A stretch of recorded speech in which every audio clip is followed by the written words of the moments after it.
Bom. Então, pessoal, alguma dúvida até aqui? Alguma coisa que vocês queiram perguntar antes de começar a aula?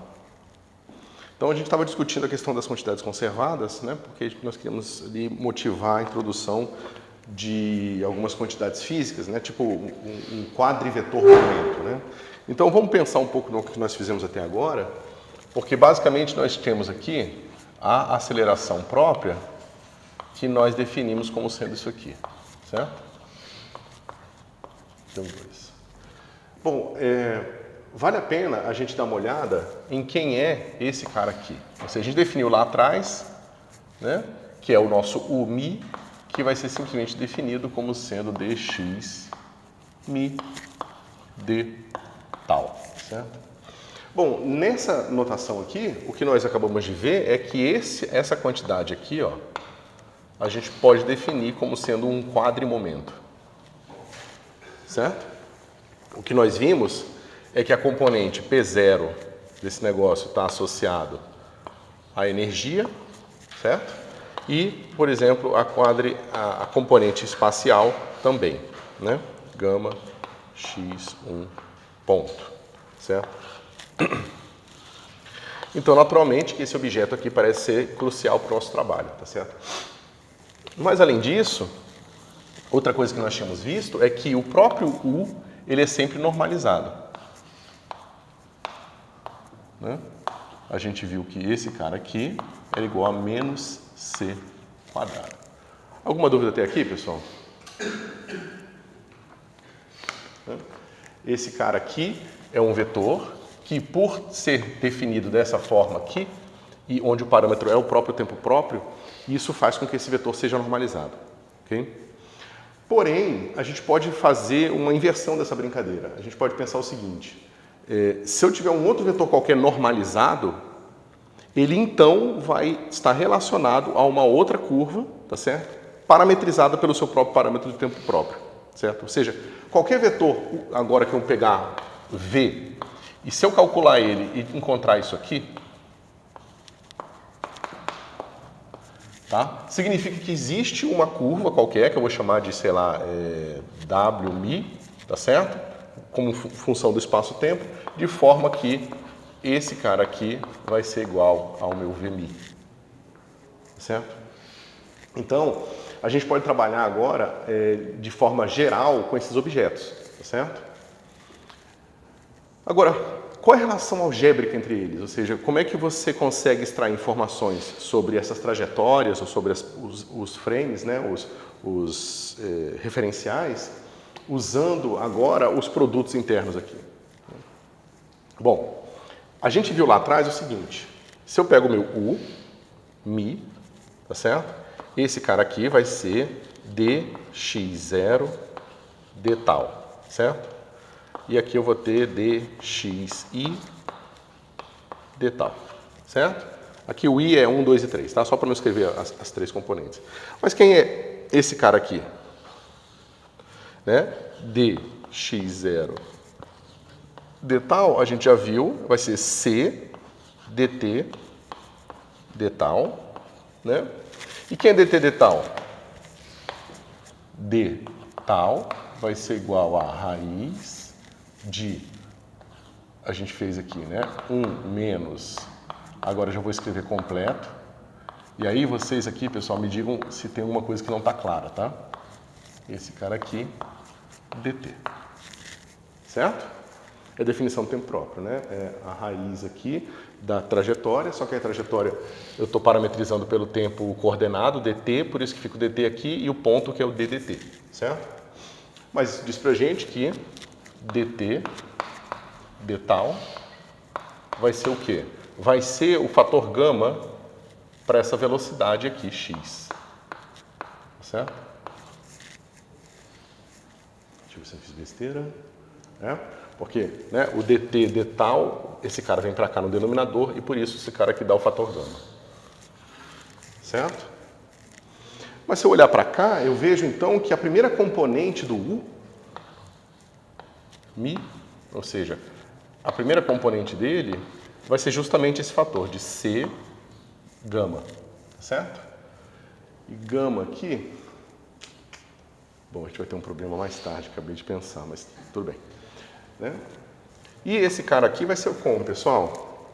Esse aqui eu posso escrever como sendo dxi dt e dt de tal. Só que dt de tal é gama de novo. Ok? Por que eu estou mostrando tudo isso, pessoal? Porque eu quero mostrar que a gente pode encontrar essas derivadas, de certa forma,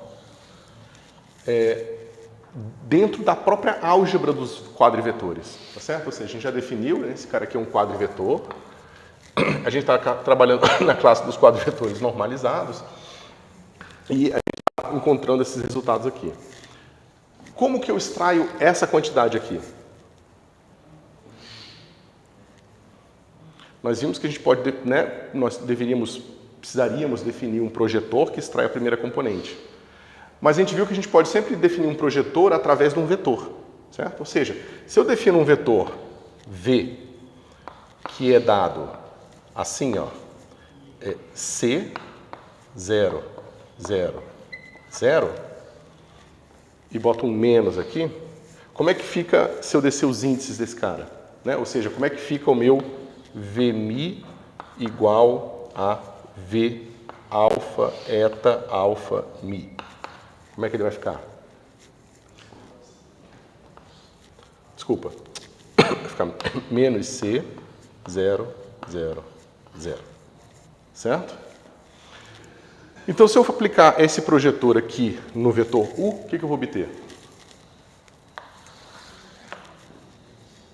Vai ficar U mi, V mi, vai ser igual a menos C ao quadrado, gama.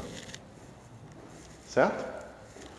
Vocês vejam, então, que esse C quadrado aqui, ó, ele está aparecendo o tempo todo para chatear a gente, tá certo?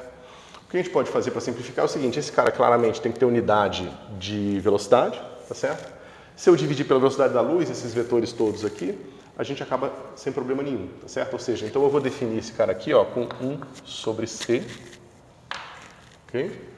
Aqui, então, vai ser menos 1. Aqui vai ser menos 1, ok?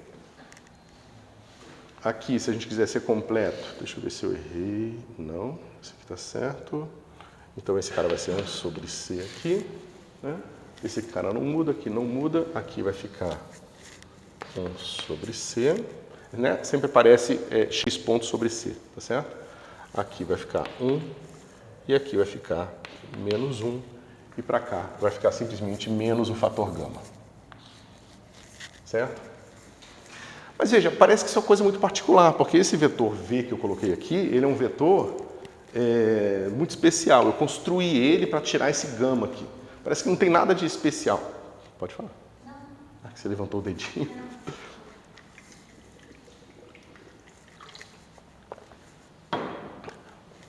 Parece que tem alguma coisa especial nele. Claro, eu escolhi um vetor que tenha, né, ele satisfaz essa característica aqui, ele está normalizado. E eu escolhi ele só com a primeira componente de 0 para extrair esse cara aqui. E se eu tivesse feito de outra forma? Né? Digamos que, né, a gente tem essa outra velocidade aqui. Digamos que o meu V agora, Vmi, seja igual ao quê?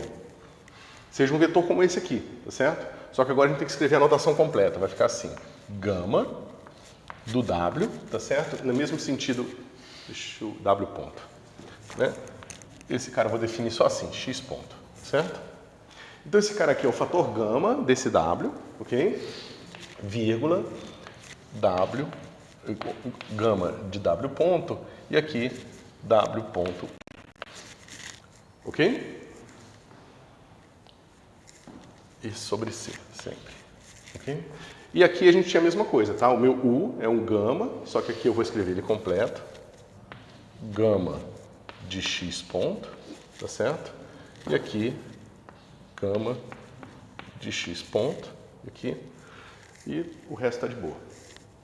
O que acontece agora se eu calcular o produto entre eles? Parece um negócio muito mais complicado, né? Parece que a gente não vai conseguir fazer uma associação tão simples assim. Vamos fazer a conta.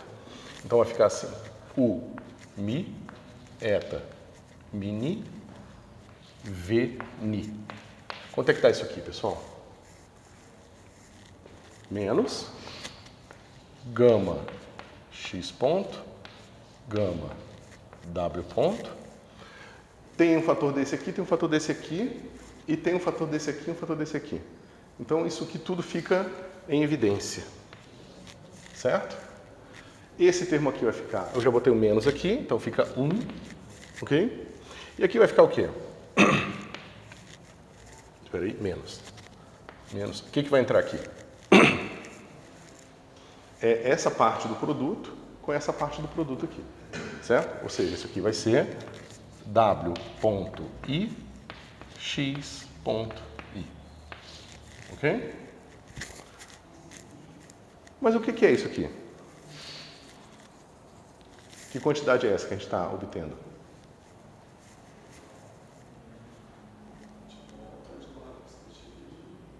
É tipo um? Exatamente. Esse aqui é o fator de Lorentz que a gente obtém para agora a diferença das velocidades. Mas como é que a gente calcula a diferença de velocidades? Usando, ou seja, a gente tem uma velocidade w, tá certo? Se a gente tem uma velocidade x ponto, então a gente sabe que a adição especial dessas velocidades, se eu pego esses dois caras, eu vou ter uma coisa tipo w.i menos x.i dividido por 1 menos x.i w.i sobre c quadrado. Certo? Vamos ver se isso aqui está certo, né? Como é que a gente faz essa conta aqui? Deixa eu fazer aqui.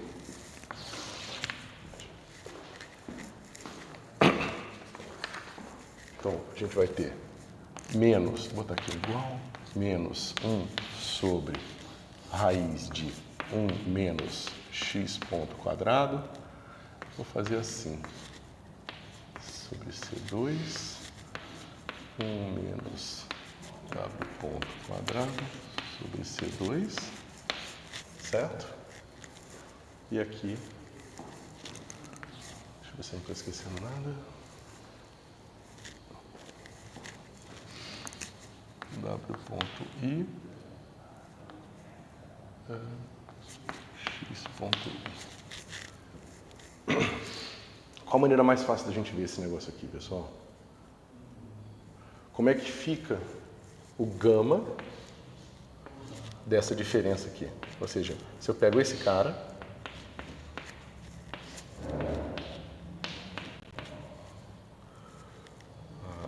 e w.i. Esse cara aqui é assim, ó, 1 sobre raiz de 1 menos w ponto menos x ponto i w ponto i menos x ponto i, certo? Dividido por c quadrado. Como é que fica esse treco? Vai ficar assim, raiz de 1 menos esse com esse, vai ficar assim. Como é que eu fiz? Eu fiz por simplicidade, aqui sim, né? Vocês entendem essa notação aqui, tá? É só o módulo do vetor da parte espacial dele, ok? Então, esse com esse vai ficar módulo de x ponto quadrado, que é o que a gente tem aqui, certo? Esse com esse vai estar mais módulo, desculpa, eu fiz o contrário, ww, depois o x, tá? Ponto quadrado. E agora eu tenho menos esse vezes esse, e esse vezes esse aqui com menos também na frente. Então, tem menos duas vezes w ponto e x ponto i.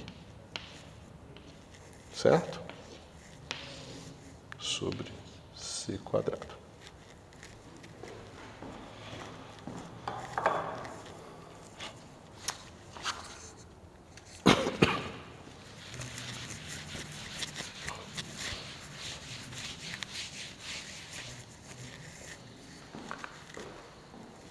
Bom, deixa eu ver.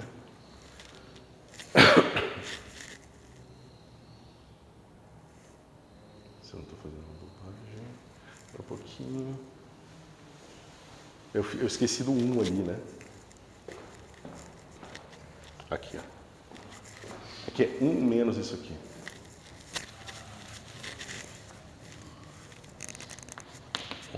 Menos W ponto I X ponto I. Ok? Como é que a gente pode reescrever agora esse pedaço aqui de baixo?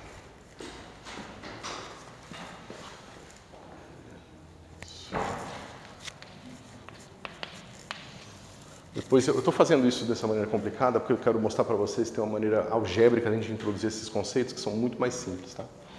Então, esse cara vai ficar assim. 1 menos módulo x ponto quadrado mais ponto quadrado menos 2 vezes x ponto i w ponto i. Ok? Sobre c quadrado. Bom, mas a gente quer dois termos desse tipo aqui, né? Quando a gente faz aquele produto, a gente vai obter o quê? Esse aqui é o termo que a gente obteve simplesmente expandindo o fator de Lorentz para a diferença de velocidade. E agora eu vou escrever o outro termo ali de cima, tá certo? Vai ficar assim, menos 1 menos wi ponto x ponto i dividido por raiz de... Eu vou ter esse cara vezes esse, dá o próprio 1, que é uma coisa tipo essa que eu já tenho aqui. Esse termo vezes esse, tá certo? E eu vou ter os termos sozinhos, né? Esse aqui e esse aqui. Então vai ficar assim. 1 menos... Cadê? Vai ficar módulo de x ponto quadrado. Vou botar um cara aqui, vezes C2.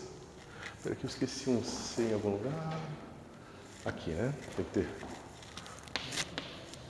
C2 aqui. C2 aqui. Então agora eu estou fazendo o termo de cima, então vai ficar menos x quadrado mais w ponto quadrado. E aqui eu vou ter menos módulo de x ponto, módulo de w ponto. Ok?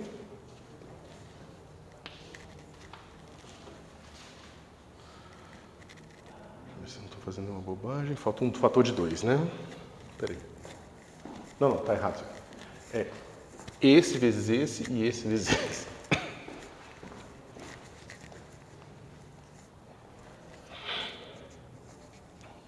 Quadrado.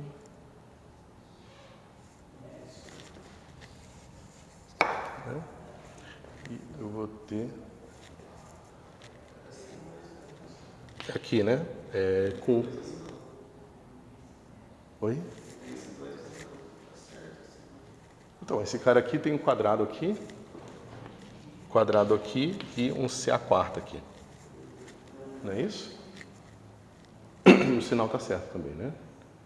Porque fica menos o primeiro, menos o segundo. O produto dos dois fica positivo, mas eu botei um menos ali em evidência. Tá certo? Ok.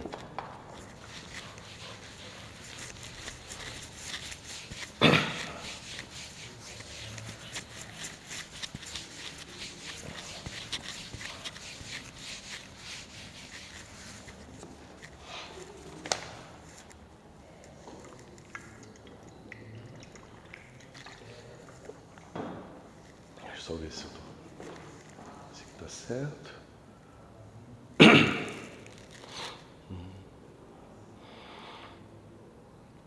Resolver a maneira mais fácil de fazer isso aqui. E agora eu tenho esse termo aqui.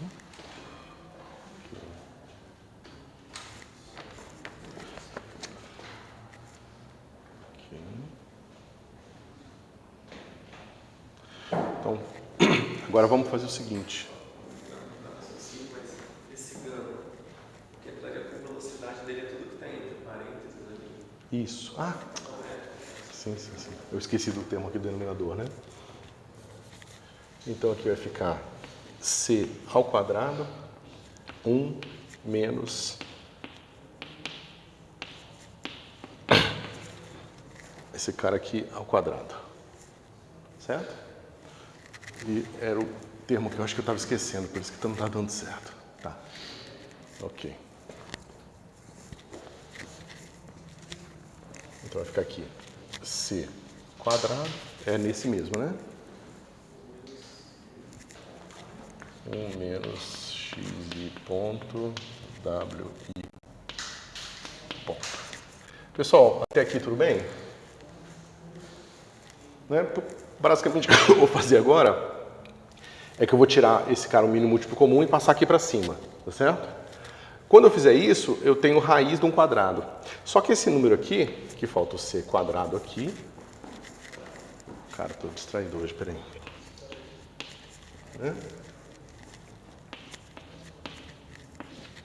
Eu tinha escrito corretamente aqui e esqueci de botar lá. Ok. Quando eu fizer essa brincadeira aqui, ou seja, quando eu passar esse cara para cá, essas duas velocidades elas são sempre menores do que a velocidade da luz. E o produto delas, naturalmente, vai ser menor do que a velocidade da luz ao quadrado.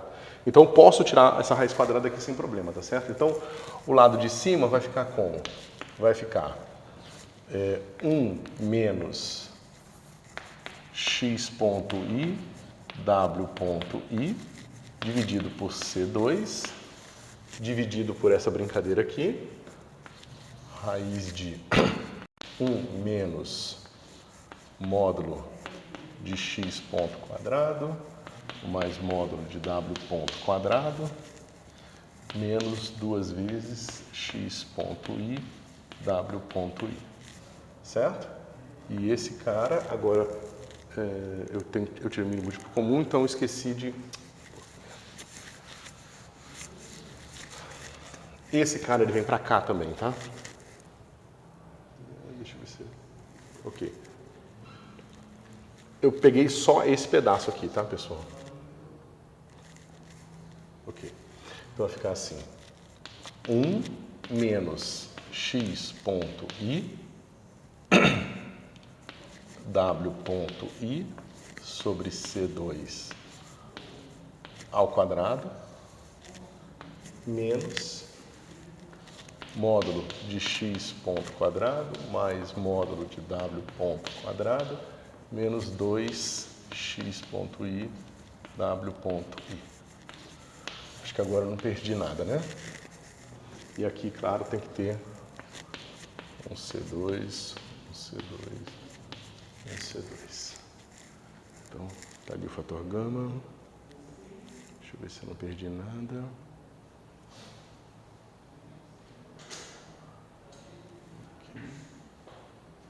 Até aqui tudo bem, pessoal? Bom, como é que vai ficar essa brincadeira aqui?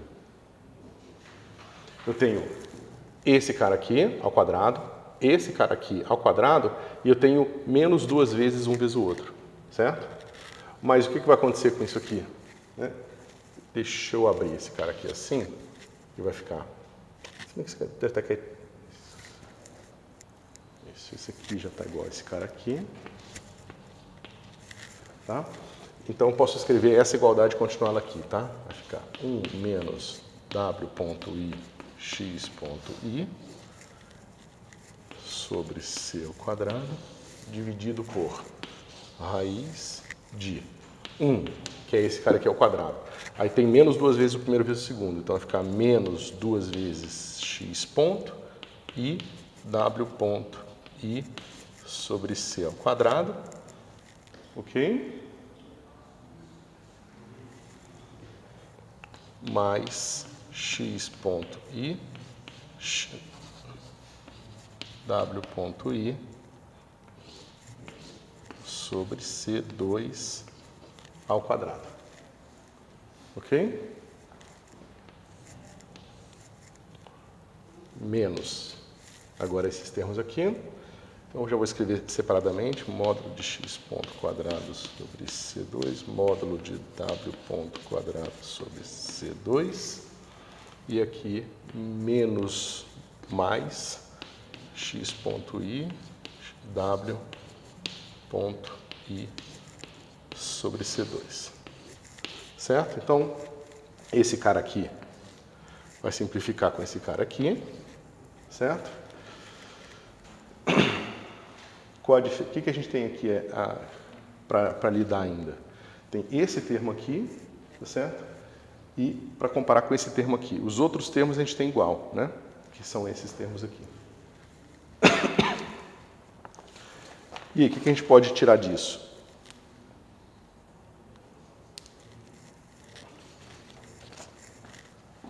Como é que vocês acham que a gente pode simplificar isso aqui?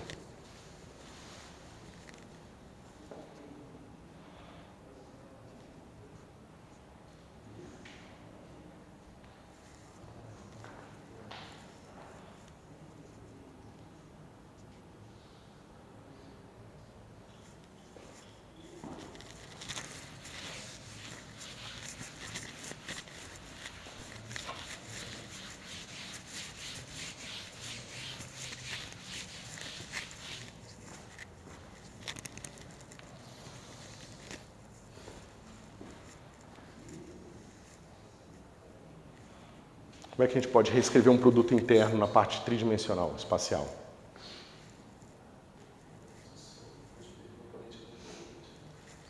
Pode ser, mas tem uma outra forma também que a gente consegue ver as coisas com mais clareza. Esse cara aqui, com esse cara aqui, vê se vocês concordam comigo. Isso aqui vai dar módulo de x ponto, vai dar módulo de w ponto e vai dar um cosseno do ângulo entre eles.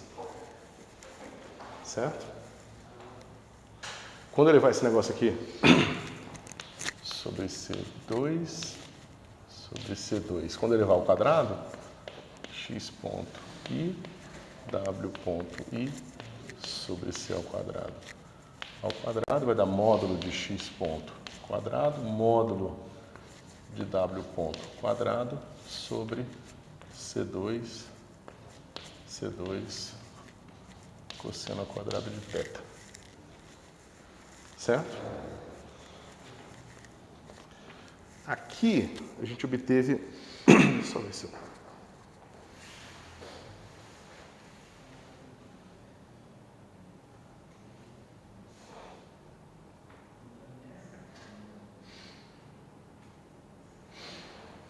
É só porque aqui é claramente o que acontece quando as duas velocidades são colineares, o cosseno vai ser 1, e aí você vai obter exatamente ali a mesma coisa. Deixa eu dar um segundo aqui. O que eu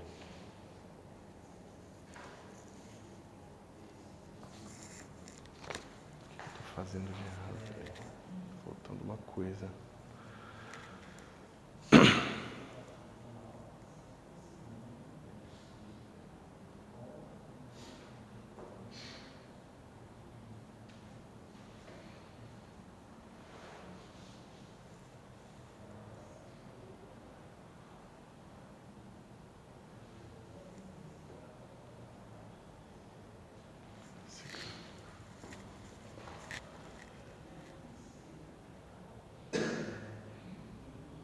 Tá, desculpa. A gente está fazendo essa forma que a gente usou, ela vale só para velocidades colineares, tá certo? Eu vou fazer depois o caso geral para vocês. Então, no caso, quando a gente está com duas velocidades colineares, a fórmula da adição só funciona, essa fórmula que eu usei aqui, que eu apaguei, ela funciona só nos casos colineares, tá? Eu vou pegar o caso geral e depois eu mostro para vocês. Bom, então, nesse caso, isso aqui vai ser igual a 1 e a gente obtém as duas coisas da mesma forma, tá certo? Ou seja, esse cara aqui, o nosso U-mi, V-mi, ele continua podendo ser interpretado como um gama, agora da velocidade relativa. Velocidade relativa. Tá certo? E isso, então, é uma relação algébrica que você pode tirar de qualquer dois vetores tipo tempo. Tá certo? Ou seja, você tem dois vetores tipo tempo, que são normalizados, ou você pode normalizá-los depois, e aí você vai encontrar que o produto entre eles vai ser justamente interpretado dessa forma aqui. Ok? Você pode pensar isso de outra maneira também. Você pode fazer o seguinte. Essa quantidade é um invariante de Lorentz, certo? Ou seja, você pode fazer uma transformação de Lorentz que esse resultado aqui não muda. Mas se você pode fazer isso, você pode muito bem fazer o quê? Você pega seu U, né? Você pega o seu VMI e transforma ele assim, com uma transformação de Lorentz, Mi, Ni, V, Ni, de forma que depois da transformação de Lorentz, ele vai ser C, ou a gente já normalizou, 1, 0, 0. Pessoal, isso aqui é sempre possível? Fazer uma transformação de Lorentz num vetor normalizado e levar ele nesse formato aqui?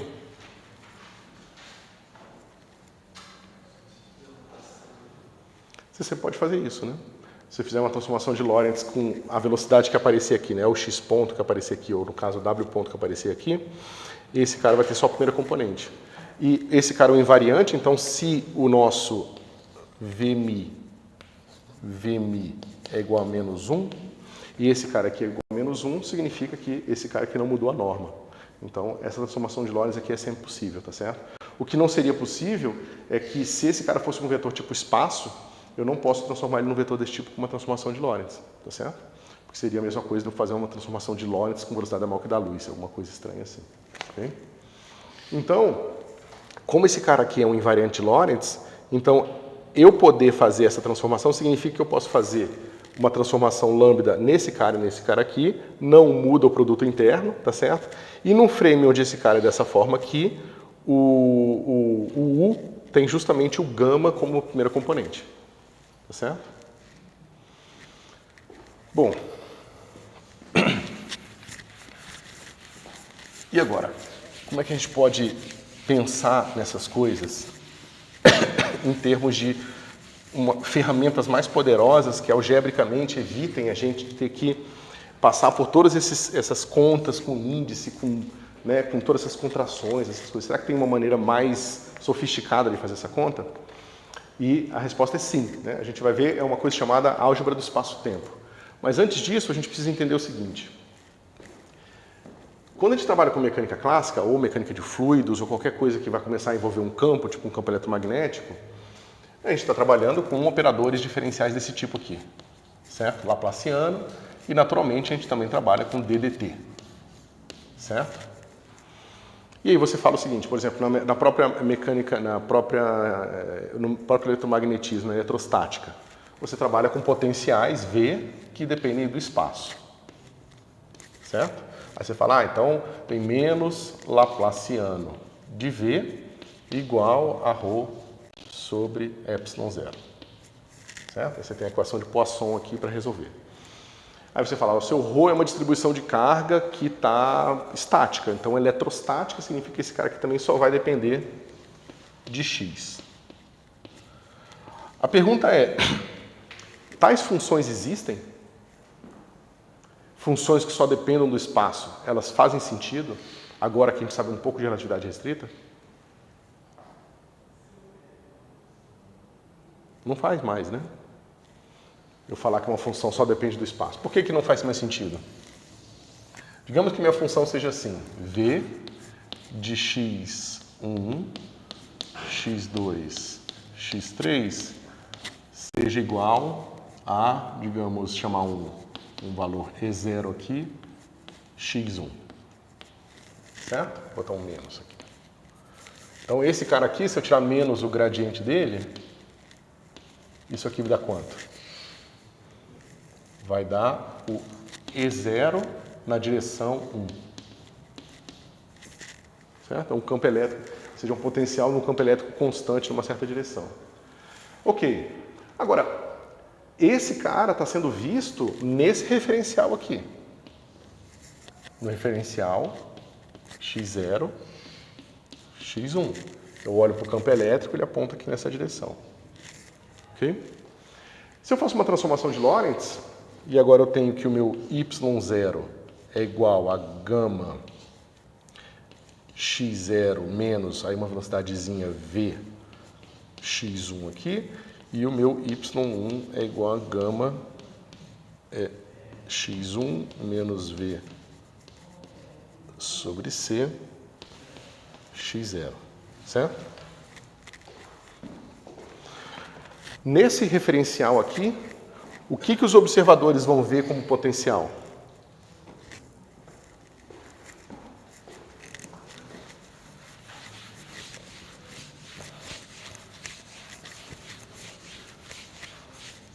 Né? Ou seja, nesse referencial aqui, eu posso inverter essas expressões. Eu vou encontrar o quê? Eu vou encontrar aqui x0 é igual ao mesmo gama y0 mais v sobre c y1, e aqui x1 é igual a gama y1 mais v sobre c y0. Se eu substituo de volta lá, meu potencial vai ficar assim, ó.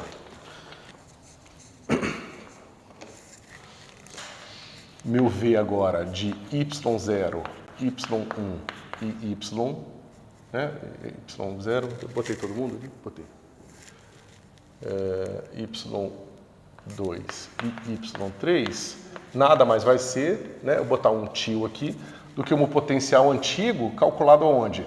No x1 aqui, só quanto é que é o x1? x1 vai ser y1 mais, tem um gama, y1 mais v sobre c, y0, vírgula.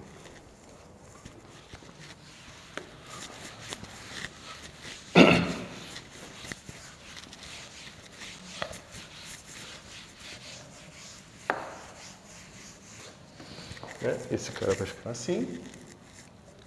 Aqui eu vou ter gama, e aí mesma coisa, né? Esse aqui é o 0, e aqui é o 1, porque eu fiz uma transformação de lâmina só numa direção 1. Aqui vai ser y1 mais v sobre c y0, certo? E aqui eu boto simplesmente o y2 e o y3, que são iguais, ok? Mas quanto é que está isso aqui? Não, eu fiz besteira. Estava certo antes. Ele não depende explicitamente de x0, então esse cara aqui não entra, tá? Ele só tem essas três componentes aqui. Gama 1 mais v sobre c 0. Isso aqui que eu estou fazendo está claro, pessoal? Tá certo? Mas esse negócio aqui...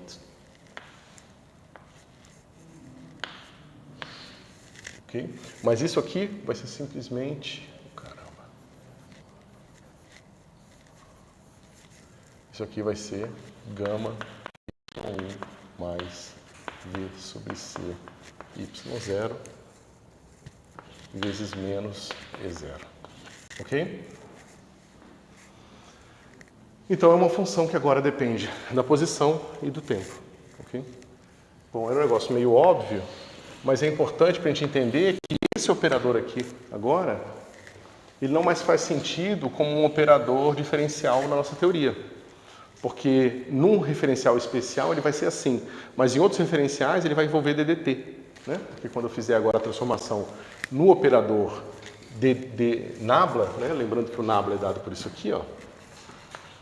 Nabla vai ser igual a EI del xi, né? Quando eu fizer uma transformação nesse cara aqui, o ddx vai envolver ddy0 e esse cara não vai ser mais um bom operador, certo?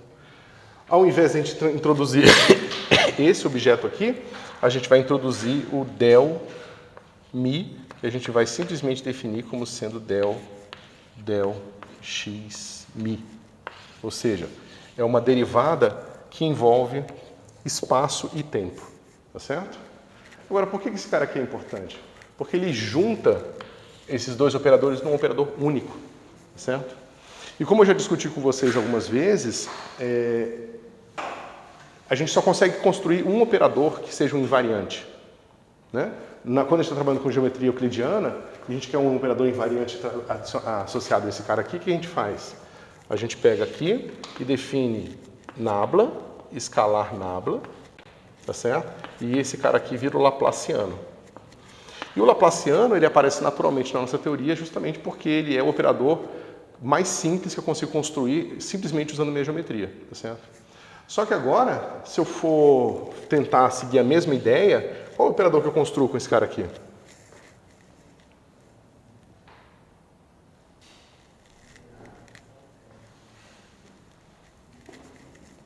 É esse cara aqui, ó.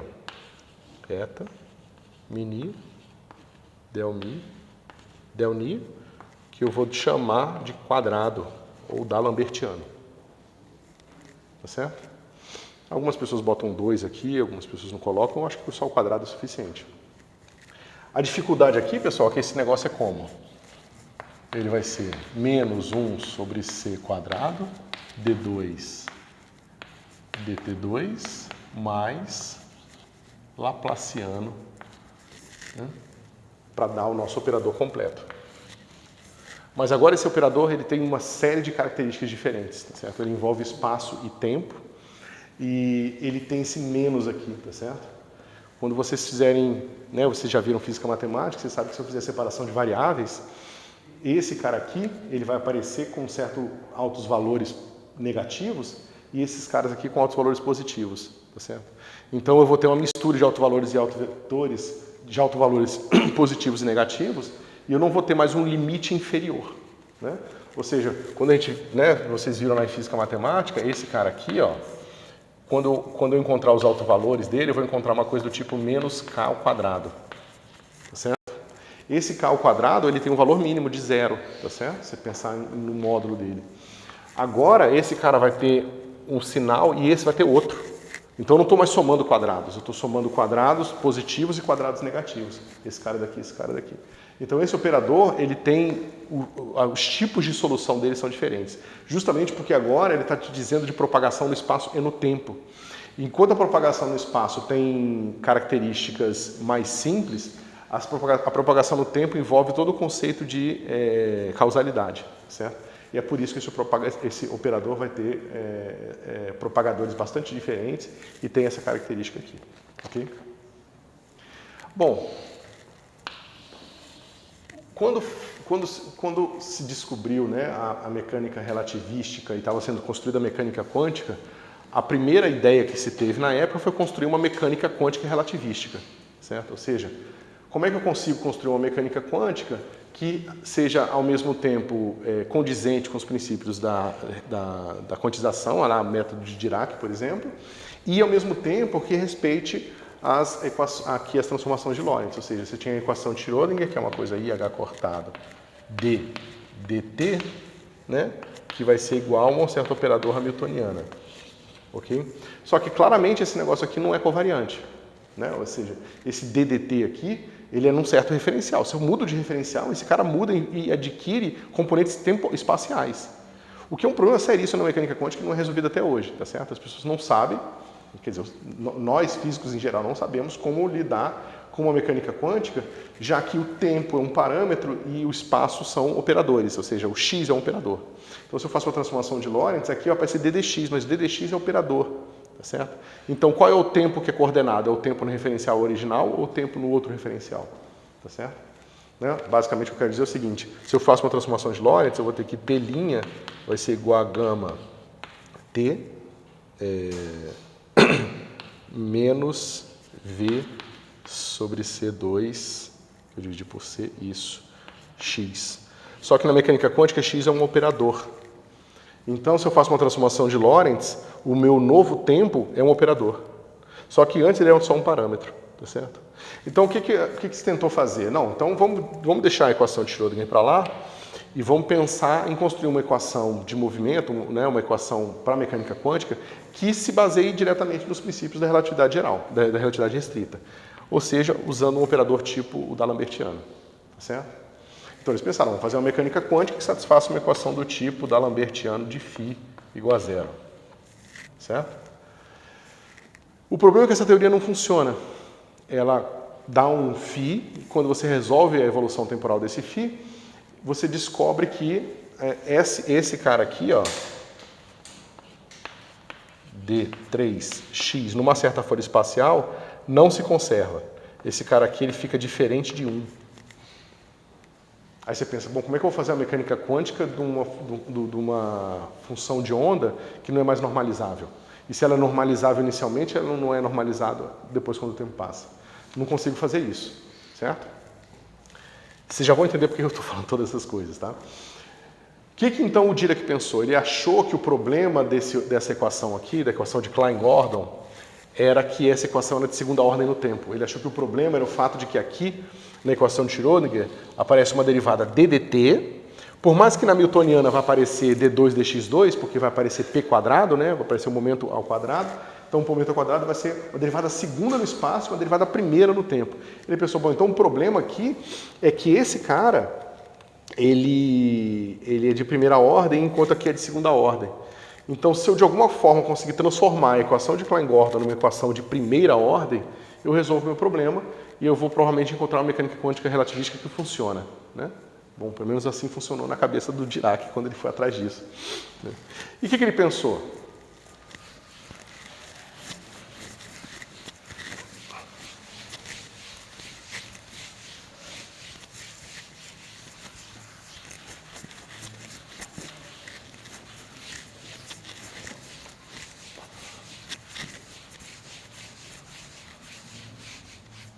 Ele pensou o seguinte, bom, eu tenho esse objeto aqui, laplaciano, tá certo? Esse é o objeto mais próximo que eu consigo encontrar de um invariante, tá certo? Mas como é que ele é constituído? Ele vai ser aqui as derivadas, eu vou ter os meus vetores de base, tá certo? E as minhas derivadas aqui. Ok? Então, eu poderia fazer o seguinte, né, na cabeça do Dirac. Eu posso introduzir uma álgebra para esses caras aqui, de forma que eu consiga transformar esse operador no quadrado de um operador assim. Tá certo? Então ele quer transformar o operador quadrado no operador que é o quadrado de um outro operador. E se ele fizer isso, ele tira o quadrado do operador e encontra uma nova equação. Tá certo? Então o que ele pensou? Pensou uma coisa muito simples. Vou pegar aqui o meu del, mi, tá certo? E aqui justamente o meu problema é que tradicionalmente a gente define isso aqui como os elementos gama. Tá certo? Então não confundam esse gama. Bom, como é que eu posso pedir isso para vocês? Melhor não usar, né? Vou usar E mesmo, tá? Então ele falou, vou botar um elemento de base aqui, que tem uma álgebra que eu ainda não sei qual é, e vou chamar esse cara aqui de del cortado. Tá certo? E agora eu calculo o quadrado desse operador aqui, tá certo? Ou seja, eu pego o del cortado e elevo ao quadrado. E o que eu vou encontrar aqui? Bom, esse cara vai ser E, mi, del, mi, ao quadrado, que vai ser esse cara aqui vezes esse cara aqui. Del, ni, certo? Bom, isso aqui vai ficar como, pessoal? Vai ficar assim, ó. Esse vezes esse, e, mi, e, ni. E aqui vai ficar assim, del, mi, del, ni. Tá certo? Esses elementos aqui, eles vão fazer parte de uma álgebra. A gente sabe que esse cara aqui faz parte de um espaço vetorial de 4 dimensões, que são 4 deles que eu preciso para constituir esse cara aqui. Só que eu não sei qual é o produto entre esses objetos. Veja, é uma pergunta totalmente nova, vocês nunca viram isso. A gente geralmente tem esses caras aqui, é um espaço vetorial, tem produto interno entre eles, mas não tem simplesmente um produto entre eles. Um produto simplesmente de você calcular um vezes o outro, sem ser um produto interno ou um produto vetorial, certo? Mas o que eu sei sobre as derivadas parciais? As derivadas parciais elas vão sempre comutar, certo? Ou seja, eu posso calcular qualquer derivada aqui numa certa função em qualquer ordem. Eu posso calcular a derivada em relação ao xni primeiro, xmi e vice-versa. Mas se esse cara aqui é simétrico em ni, significa que eu posso fazer o seguinte, ó. Eu posso escrever esse cara aqui assim. Mi, ni, del, mi, ni, del, mi, del, ni, tá certo? Mas eu posso trocar esse cara aqui. Mais, e, mi, e, ni, e aqui eu faço assim, ó. Del, mi, tá? Então eu só escrevi o mesmo termo como sendo ele, meio dele mais meio dele, tá certo? E o segundo eu troquei a ordem aqui, tá certo? Agora eu vou rerotular. Esse índice está contraído com esse, eu vou chamar de Mi. E esse que está contraído com esse, eu vou chamar de Ni. Essas passagens estão ok para vocês? Eu só mudei o rótulo, certo? Mas agora esse cara está igual a esse e esse cara está diferente. Vai ficar assim, ó. E, Mi, E, Ni, mais E, Ni, E, Mi, sobre 2, del, Mi, del, Ni. Certo? O que o Dirac pensou? Ele falou, bom, então eu posso procurar uma álgebra de objetos que satisfaçam E, Mi, E, Ni, mais E, Ni, E, Mi, sobre 2, igual a eta, Mi, Ni. Se eu encontrar uma álgebra de objetos que satisfaça isso aqui, eu consigo então agora definir o meu del cortado. E aí eu introduzo e falo, não, agora a equação que eu tenho que satisfazer é essa aqui, ó, del psi igual a 0. Que eventualmente ele chega nela, que se chama equação de Dirac. Certo? Mas o que a gente pode fazer? O que a gente conhece na matemática? O que pelo menos o Dirac tinha disponível para ele na época que ele chegou nessas expressões aqui? Ele sabia da álgebra matricial. Porque se não fosse uma álgebra matricial, eu não saberia, eu sei que esses caras aqui, se fossem números reais, números complexos, esses caras comutam. Então eu não consigo chegar nisso aqui. Tá certo? Mas se eu colocar matrizes aqui, eu consigo. Eu consigo encontrar matrizes que satisfaçam isso aqui, ó.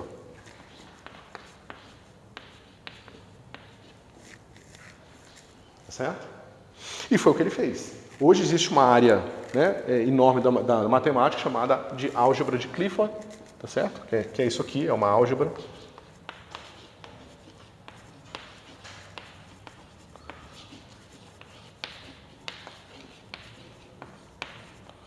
Álgebra de Clifford, certo?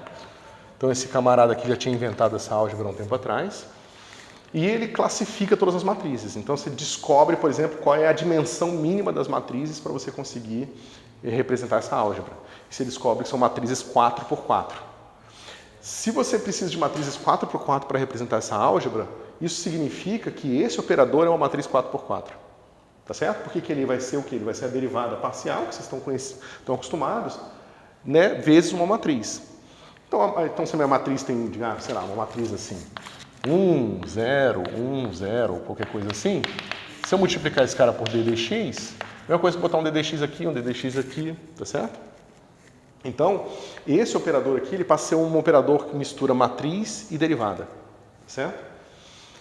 Só que o que acontece, pessoal, é que a representação matricial aqui, ela não é necessária. Você pode introduzir, né? Se vocês forem, por exemplo, trabalhar com física de partículas, vocês vão introduzir essas matrizes aqui, chamam matrizes gama, tá certo? São matrizes 4x4 e elas satisfazem essa relação aqui. Existem várias possibilidades de representação delas. Vocês vão ver que elas vão estar intimamente, elas podem ser construídas usando as matrizes de Pauli, tá certo? Mas você não precisa, porque a única coisa que você precisa é ter essa definição dessa álgebra aqui, ó. Uma vez que isso aqui está definido, o seu problema está posto. Você, conhecendo a álgebra desses objetos, você consegue extrair todas as informações dele, né? Simplesmente manipulando esses objetos. Que é o que a gente vai mostrar aqui. Então, a gente vai introduzir esses objetos aqui. A gente vai introduzir o que a gente chama de álgebra do espaço-tempo.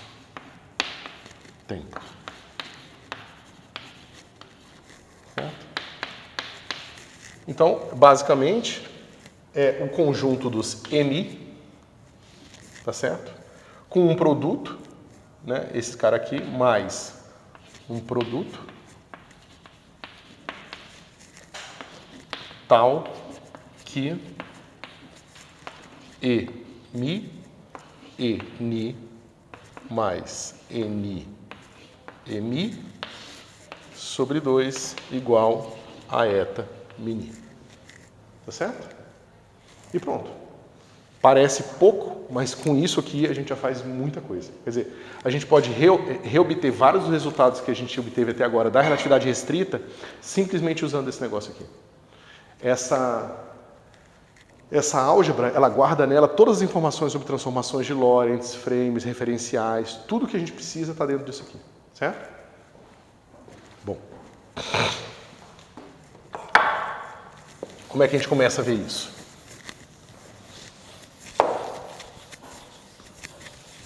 A gente começa a extrair as informações mais básicas dessa álgebra, certo? Primeiro, a gente dá um nome para isso aqui. Como isso aqui vai aparentemente ser bastante útil para a gente define que m ponto ni vai ser igual a ni mais m sobre 2. Mas, em geral, se eu tenho um vetor u, que agora eu vou escrever como sendo mi, tá certo? E eu tenho um vetor v que vai ser, deixa eu botar w aqui para não confundir com velocidade, w que vai ser w mi, eu sei que u ponto w, pela minha definição, vai ser u w mais wu sobre 2, certo? A pergunta é, essa definição é interessante? Parece que sim, né? Porque se eu uso essas expressões aqui de volta, vai ficar assim, u mi w ni e mi e ni. Pessoal, estou subindo e descendo o índice com a métrica eta mesmo, tá? Como a gente tinha definido lá atrás. E mi sobre 2, mas isso aqui é o mi, w ni, eta, mi ni. Então, aquele produto interno que a gente estava usando entre os vetores, ele nada mais vai ser do que o produto simetrizado dele. Tá certo? E além disso, a gente obtém o quê?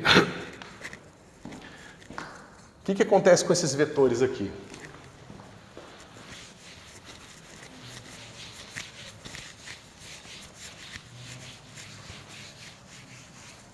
Eu vou ter o seguinte, quanto que é o E0 quadrado? E0 quadrado é E0 mais E0 sobre 2. Certo? Mas se eu olhar para cá, para a nossa definição lá, esse negócio aqui vai ser menos 1. Então E0 quadrado é um número. Tá certo? E a mesma coisa vai acontecer para os espaciais. Esse cara aqui, ao quadrado, vai ser igual a mais 1. Ok? E mais algumas outras coisas interessantes. Por exemplo, o que acontece quando eu faço E0, E1?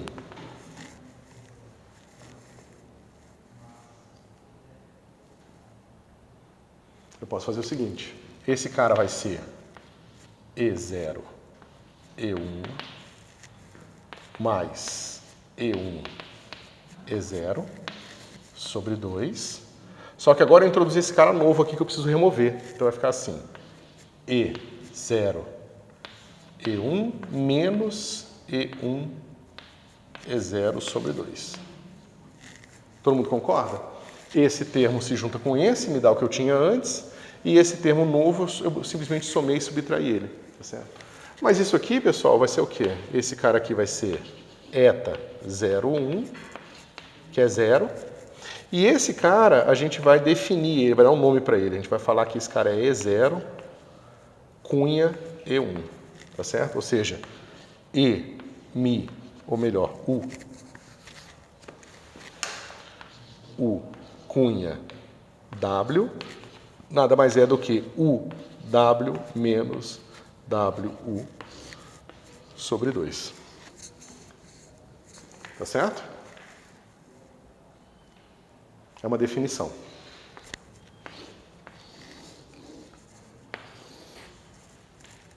Ok? Mas então, veja, esse cara aqui, ele vai ser igual a esse pedaço. Certo? Porque isso aqui é 0. Mas como ele é igual a esse pedaço aqui, dá para ver facilmente que esse cara é antissimétrico.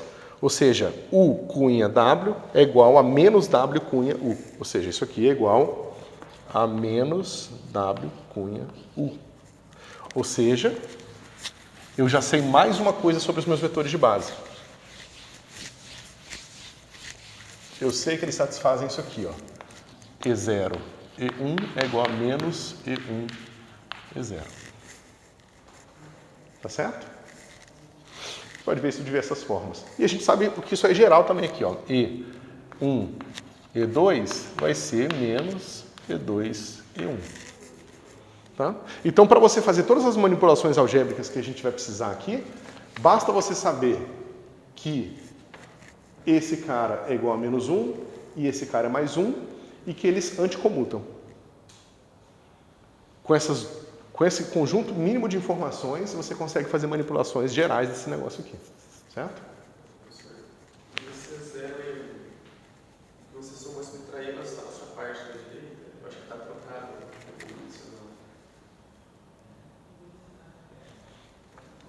Então, esse cara aqui eu peguei, é esse mesmo, eu escrevi ele, meio dele mais meio dele. Tá vendo? Ó? 0, 1, 0, 1 sobre 2 sobre 2. Soma o meio com o meio dá 1. Esse é mais E1 é 0, menos E1 é 0 sobre 2. Eu estou perdendo alguma coisa? Acho que não, né? Da definição do produto ali, E0 é 1 mais E1 é 0 sobre 2 já. Não, cuidado. Não. Esse é o produto com ponto. Você vê que o produto com ponto, ele é o produto da simplesmente justaposição dos dois símbolos, tá certo? Eu não estou fazendo uma definição formal matemática. Não tem um ponto aqui, tá certo? Não tem ponto. É como eu estava falando para vocês, vocês têm que pensar como se estivesse pensando num produto numa álgebra matricial, certo? Você pode pensar isso aqui, que foi a primeira coisa que pensaram quando chegaram nisso aqui. Certo? A gente está só indo um passo a mais e abstraindo esses caras.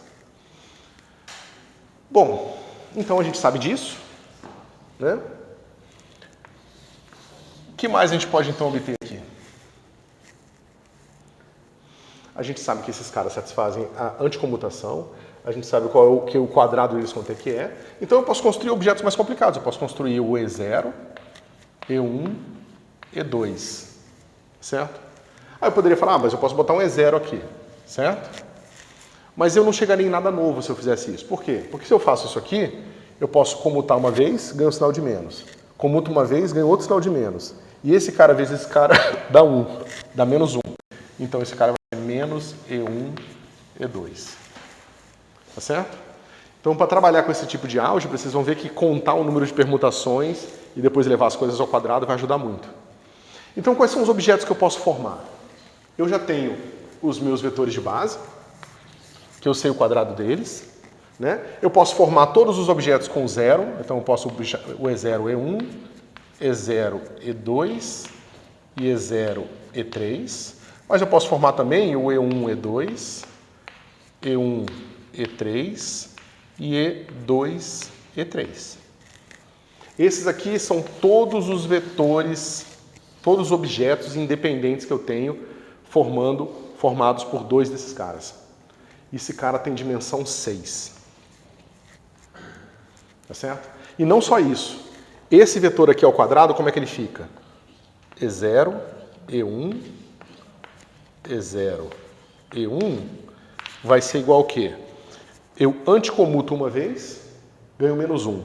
E0 ao quadrado dá menos 1. Então fica 1. Tá certo? Mas, se eu pego o quadrado desse cara aqui, ó, E1, E2, E1, E2, anticomuto uma vez, ganho o sinal de menos. Mas E1, E1 ao quadrado é 1 e E2, E2 ao quadrado é 1 também. Então esse cara aqui é menos 1. Então olha que interessante, eu tenho um espaço de dimensão 6 agora, com esses objetos com norma, com módulo, digamos assim, negativo, e esses, positivo, e esses caras aqui com módulo negativo, tá certo? O que mais a gente consegue formar aqui?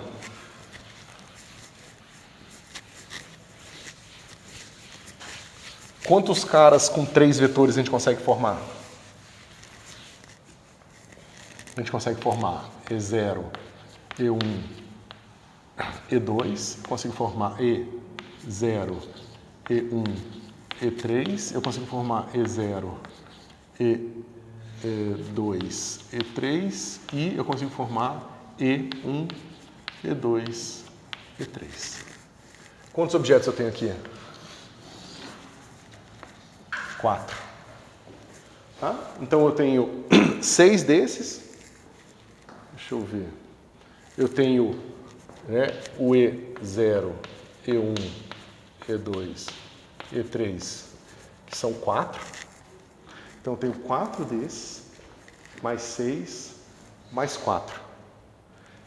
E qual o maior que eu posso formar? E0, E1, E2, E3. Tem dimensão 1. Certo?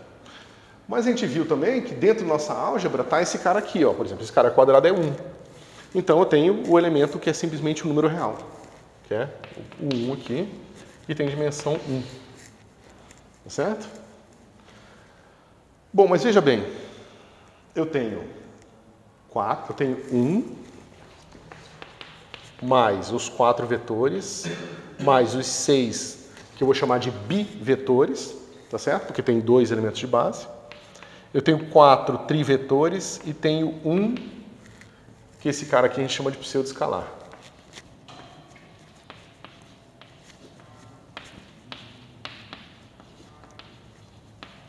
E esse a gente chama de escalar.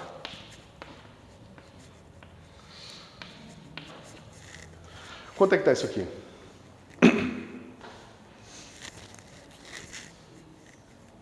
Isso. E 16 é igual a quê? São as matrizes 4x4 que o Dirac encontrou lá atrás, há mais de praticamente uns 100 anos atrás.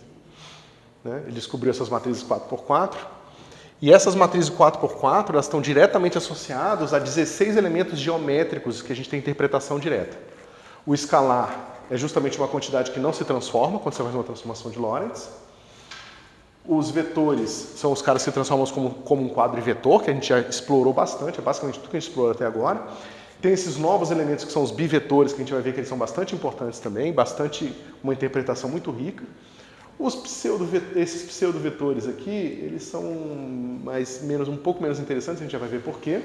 E o pseudoescalar, ele vai te dar uma noção de quadrivolume, tá certo? E isso fecha todos os 16 elementos, que seriam as 16 possíveis matrizes 4x4 para você formar uma base no espaço completo, né? No espaço de matrizes 4x4. Tá certo? Bom,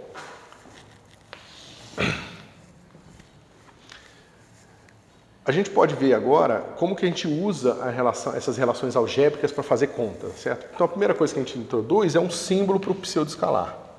Esse cara é gama 0, gama 1, desculpa, gama, que eu estou acostumado a usar gama, é E0, E1, E2, E3. Olha que interessante, o que acontece se eu pego um quadrivetor e multiplico por esse pseudoescalar? Ou seja, o que acontece quando eu faço aqui? Ó? E1 vezes I.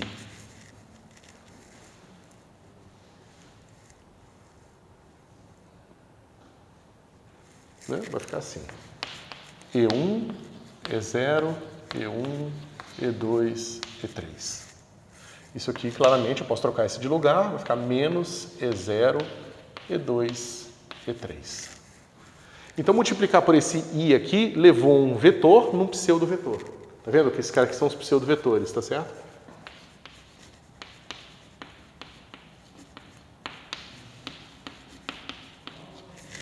O I levou um vetor num pseudovetor. Ok? O que o I faz Bom, o I vezes um escalar é claramente um pseudoescalar. Então ele levou esse cara nesse cara aqui, obviamente, tá certo? E o que acontece com o bivetor? Ou seja, se eu pego o I e multiplico por... Deixa eu fazer do mesmo jeito.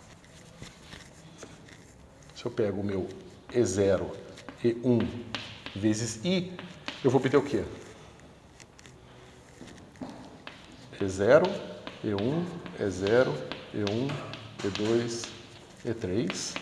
Troco uma vez, mudo o sinal. E0 ao quadrado, mudo o sinal. Esse cara aqui, então vai ficar E2, E3.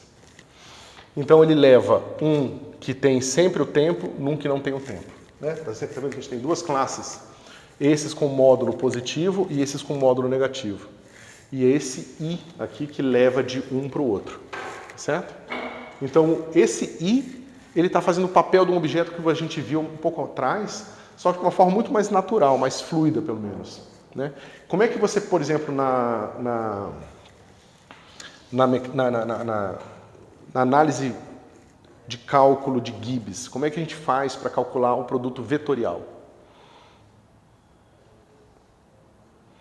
A gente faz o seguinte, né? A gente tem o VI, vou botar assim, VI, WJ, né? Deixa eu fazer assim. V, vetor, W, certo? A gente faz assim, ó, esse cara aqui vai ser V1, W2 menos V2, W1, E3. Todo mundo concorda com isso aqui? Aqui é o vetor de base, é o Z, né? Aí eu vou ter os outros caras aqui, que vai ser o V1, W3 menos V3, W1, E2, e eu vou ter mais, agora o 1 vai ser o V2, W3 menos V3, W2, E1. Todo mundo lembra do produto vetorial, né? Mas o que é o produto vetorial, pessoal? Parece que eu estou fazendo isso aqui, ó.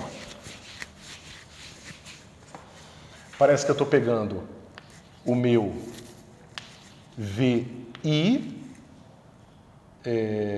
WJ menos VJ WI. Certo? Só que se eu penso dessa forma, eu não obtenho um vetor, né? Que é um elemento com um índice só. Na verdade, eu estou obtendo aqui um negócio mais complicado, tá certo? Só que eu uso o seguinte truque. Eu pego esse cara e pego o símbolo Levitivita EK. E esse cara aqui fica sendo o meu V produto W. Tá certo? Antes de eu fazer o produto com Levitivita, eu tinha uma coisa com dois índices. É como se fosse um bivetor. Mas eu pego um bivetor numa álgebra tridimensional e transformo ele num vetor. Tá certo? Isso é exatamente o que a gente está obtendo com o nosso I aqui.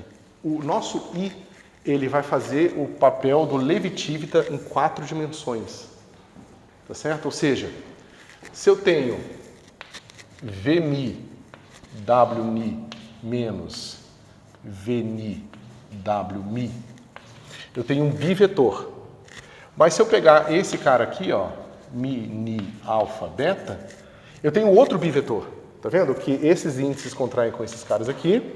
Esse é o Levitivita em 4 dimensões, que a gente vai introduzir depois direitinho, tá certo? Então esse cara é um outro tipo de bivetor. Que é justamente, a gente está transformando esse tipo nesse tipo e esse tipo nesse tipo aqui. Da mesma forma, se eu pego um vetor V, e agora contrai com esse cara aqui, ó, Mi, Ni, Alfa, Beta, esse cara aqui é um novo objeto que eu vou chamar de lambda, Ni, Alfa, Beta. Quantos componentes esse cara aqui tem? Então, 3 componentes. Mas quantos componentes independentes ele tem? Porque ele é totalmente antissimétrico. Ele vai ter 0, 1, 2, mesma ordem aqui, ó. Ele vai ter 0, 1, 2, ele vai ter 0, 1, 3, ele vai ter 0, 2, 3, ele vai ter 1, 2, 3. Ele vai ter 4 possibilidades. Por quê? Porque esse objeto aqui, ó, ele é justamente um pseudo-vetor. Tá certo? Então, a gente vê que o nosso pseudo-escalar ele está fazendo um papel de símbolo Levi-Tivita, que é o que a gente chama de mapa de Rod, que é o mapa que transforma o escalar no pseudo-escalar, o bivetor no bivetor e o vetor no pseudo-vetor. Tá certo? E essa é uma das razões que a gente usa o cálculo de Gibbs, porque o Gibbs percebeu isso para o cálculo tridimensional, e no cálculo tridimensional você só precisa introduzir então o quê? Só o vetor e o pseudo-vetor. Por quê? Se eu faço isso aqui, ó, se eu me restringo só ao E1, E2 e E3, eu tenho um outro pseudo-escalar aqui, que eu vou chamar de I3, que vai ser E1, E2, E3. E o que acontece quando eu multiplico aqui E1 vezes I? Vai ficar E2, E3. Que é justamente isso aqui, ó. Tá vendo? Esse cara aqui, o 2 com o I, vai ser menos E1, E3. E o E3 com I vai ser igual a E1, E2. Olha que interessante, pessoal. Se vocês quiserem lembrar por que no produto vetorial a componente Y tem que ter um sinal a mais de menos aqui na frente, é por causa disso aqui, ó. Esse cara multiplica o primeiro E1 que está aqui. Desculpa, faltou um 3 aqui. Esse cara multiplica o primeiro E1 e fica E2 e E3. Esse cara tem que comutar com E1 uma vez, ganha um sinal de menos. Tem um sinal de menos aqui. O E3 ele comuta duas vezes. E aí ele pega o E3 que estava aqui e fica positivo. Então, quando a gente faz só o produto aqui, ó, não tem diferença nenhuma. É sempre assim, 1, 2, 2, 1, 1, 3, 3, 1. É porque a gente usou o mapa de Rod, que tem essa característica com esse menos aqui, que a gente ganha esse menos aqui. Porque esse cara é naturalmente um bivetor, tá certo? E por isso que o campo magnético é um bivetor e não um vetor. É um campo bivetorial, que é parte do que a gente vai usar para introduzir um pouco mais para frente o tensor de Faraday, tá certo? Ok. E aí, como é que a gente pode usar isso agora na prática?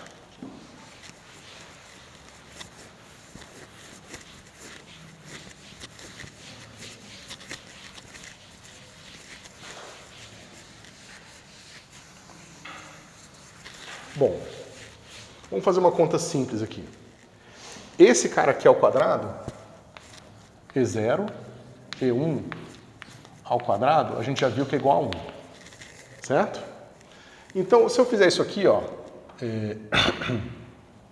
exponencial, não confundir com o meu Ezinho aqui, tá? De, deixa eu ver qual, eu estava usando lambda. Lambda, E0, E1. Como é que fica essa minha expressão aqui? Isso aqui vai ser assim, ó. Somatório de n de 0 até infinito de lambda E0, E1 elevado a n sobre n fatorial. Todo mundo concorda?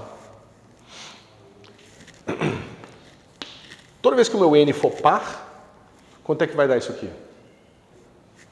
Vai ser algum produto de 1. E quando for ímpar?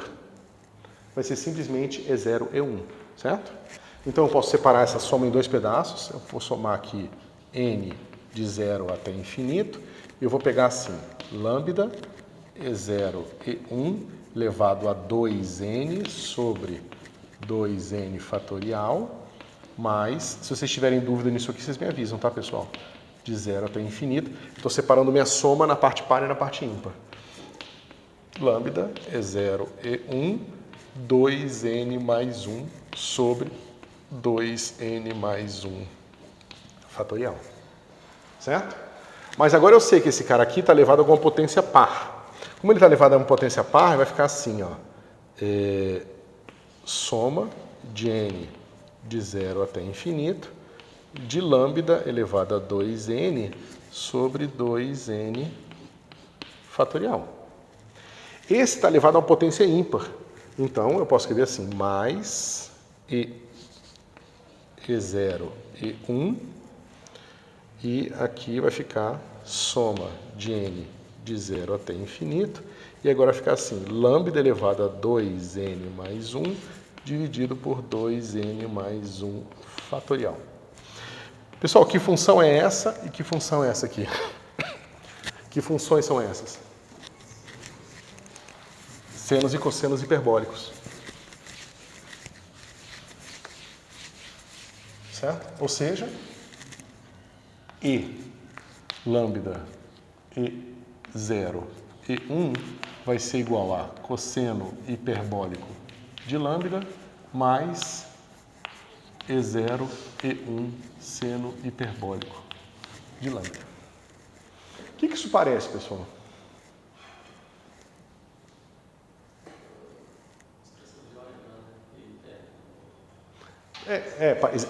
Parece exatamente. Se eu tivesse feito assim, ó, lambda E1, E2, esse cara é negativo, o quadrado dele. Quando eu pegar esse cara aqui, né, ou seja, esse cara aqui, E1, E2, ao quadrado é menos 1.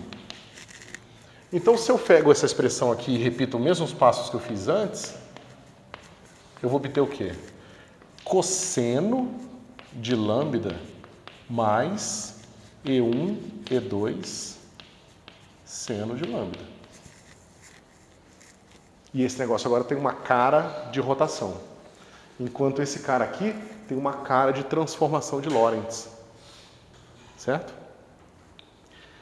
Mas você vê que não tem nada demais aqui, só tem a minha álgebra. Só tem aquela brincadeira lá que a gente falou, que um certo cara ao quadrado é tanto, outro cara, né, quadrado é menos 1, outro é igual a 1, e eles anticomutam. Tudo isso aqui, essa informação foi, foi o mínimo necessário para conseguir essas expressões aqui. Tá certo? Bom, então vocês entendem agora por que tem 6 dimensões os bivetores. Porque eles representam os planos e representam as transformações nos planos. Um plano tempo-espaço representa uma rotação no tempo-espaço. Mas uma rotação no tempo-espaço é um boost, é uma mudança de referencial. Enquanto o 1, 2 representa uma rotação em plano espacial. Mas no plano espacial uma rotação é uma rotação mesmo. É simplesmente girar de ângulo θ os vetores. Tá certo? Bom, o que acontece se eu faço a seguinte brincadeira? Eu pego esse cara aqui, ó, E de menos lambda E1. Eu vou fazer de uma maneira mais simples primeiro. Isso. Vou pegar esse cara aqui e multiplico por E0. Por isso. Quanto é que dá isso aqui?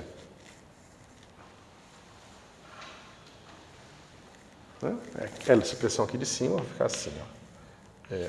Cosseno hiperbólico de lambda mais E0. Não é isso que eu queria. Eu queria com mais aqui mesmo. Isso.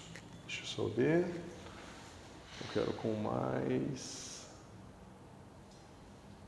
Não, era menos mesmo. Tá? Então aqui vai ficar menos seno hiperbólico de lambda. E tudo isso aqui está multiplicado por E0 aqui. Quanto que dá isso aqui, pessoal? E0 vezes cosseno fica simplesmente o E0 vezes cosseno de lambda. Certo? Esse com esse cara aqui comuta uma vez, muda o sinal, mas muda o sinal de novo aqui. Então vai ficar menos seno hiperbólico de lambda E1. Certo? O meu vetor original ele era assim, E0. Mas E0 é um vetor dessa seguinte forma.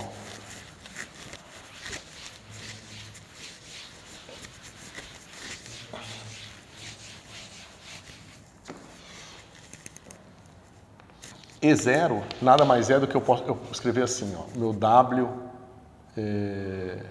mi, deixa eu escrever assim, W mi e mi com mi 1 0 0 0. Certo? Então esse cara está fazendo uma transformação nesse W assim, ó. O meu W que vai ser, deixa eu ver como eu escrevo, 1 0 0 0, está indo em quê?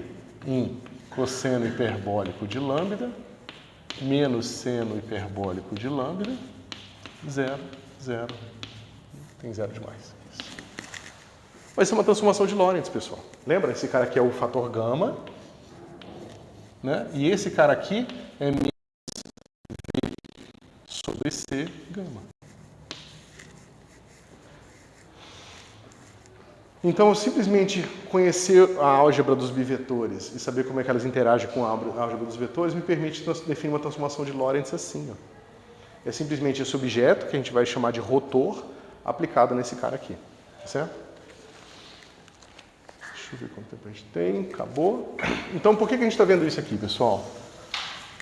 O eletromagnetismo fica muito simples nessa linguagem, tá certo? E como a gente vai ver algumas coisas de eletromagnetismo, força de Lorentz e tudo mais, eu vou dar algumas pitadas de álgebra do espaço-tempo ao longo do curso, tá certo? A gente vai definir, por exemplo, o próprio tensor de Faraday, que é um tensor de dois índices, a gente pode contrair ele com uma coisa assim, ó. E definir um bivetor de Lorentz, um bivetor de Faraday. O bivetor de Faraday, ele vai ter dois pedaços nele. Ele vai ter, desculpa, eu apaguei já. Ele vai ter dentro dele os caras que são E1, E2, né, E1, E3 e assim por diante, e vai ter o E0, E1. Um desses vai ser o campo magnético e o outro vai ser o campo elétrico. Tá certo? Então, na verdade, o campo elétrico e o campo magnético são dois aspectos de um mesmo bivetor, que é o bivetor de Faraday. Tá certo? E quando você fizer uma transformação de Lorentz, você já viu, basicamente mistura esses caras aqui, mas a natureza desse objeto como um todo não muda. Tá certo? Por isso que não existe campo magnético e campo elétrico em si, né? Existe a projeção numa certa representação, num certo referencial. Naquele referencial faz sentido você falar de campo elétrico e campo magnético. Mas quando você não especifica o referencial, você só pode falar de campo eletromagnético, que é melhor representado pelo tensor de Faraday, que nessa linguagem vira um bivetor com 6 componentes. 6 componentes vocês estão acostumados, 3 componentes do campo magnético e 3 componentes do campo elétrico. Tá certo? Só que agora, quando vocês fizerem um boost, vocês entendem exatamente o que está acontecendo.